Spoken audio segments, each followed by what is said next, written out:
नमस्कार, मी पंजाब हवामान अभ्यासक मुक्काम पोस्ट गुगळी धामणगाव तालुका शिरूर जिल्हा परभणी। आज आहे 18 जुलै 2024। सर्व शेतकऱ्याला सांगतो की राज्यामध्ये आजपासून रात्रीपासूनच पावसाला सुरुवात होणार आहे। म्हणजे आजपासून राज्यामध्ये पाऊस वाढणार आहे। म्हणजे खरं तर उद्यापासून जास्त वाढेल, पण आज बऱ्याच ठिकाणी सुरुवात होणार आहे। म्हणजे 19 जुलै 19, 20, 21, 22, 23 जुलै दरम्यान राज्यात पुन्हा पावसाचा जोर वाढणार आहे। म्हणून हा अंदाज सर्व शेतकऱ्यांना लक्षात द्यायचा। राज्यात इतर परिस्थिती बघितली तर राज्यामध्ये सांगायचं झालं तर 19, 20, 21, 22, 23 दरम्यान राज्यात चांगला जोराचा पाऊस पडणार आहे। ठिकठिकाणी जोराचा पाऊस पडणार आहे। काही ठिकाणी वावणी होणार आहे, कुठं मुसळधार होणार आहे।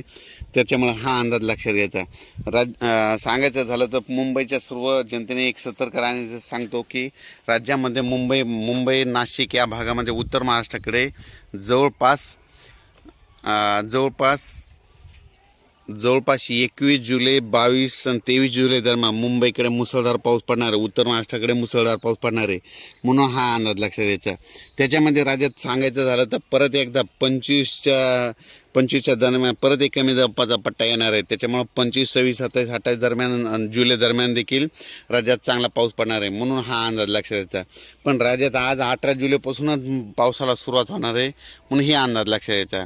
ज्या ज्या ठिकाणी पाऊस पडेल, वड्याला नाल्याला पाणी आल्याच्या नंतर पुलाच्या पासून शेतकऱ्यांनी आपण पूल ओलांडू नये, म्हणून ही काळजी सतर्कते घेणे गरजेचे आहे। सांगायचं झालं तर राज्यामध्ये म्हणजे आज 18 जुलैपासून ते 28 जुलै पर्यंत राज्यात जोराचा पाऊस पडणार, ठिकठिकाणी पडणार, दररोज 2-2 दिवस वेगवेगळ्या भागात पडत राहणार आहे। म्हणून हा अंदाज लक्षात सांगायचं झालं तर राज्यामध्ये आता म्हणजे आज 18 जुलैपासून ते 28 जुलैपर्यंत जिल्ह्यावाई घेऊ पूर्व विदर्भामध्ये 6 जिल्ह्यामध्ये 18 ते 28 जुलैपर्यंत चांगला पाऊस पडणार आहे।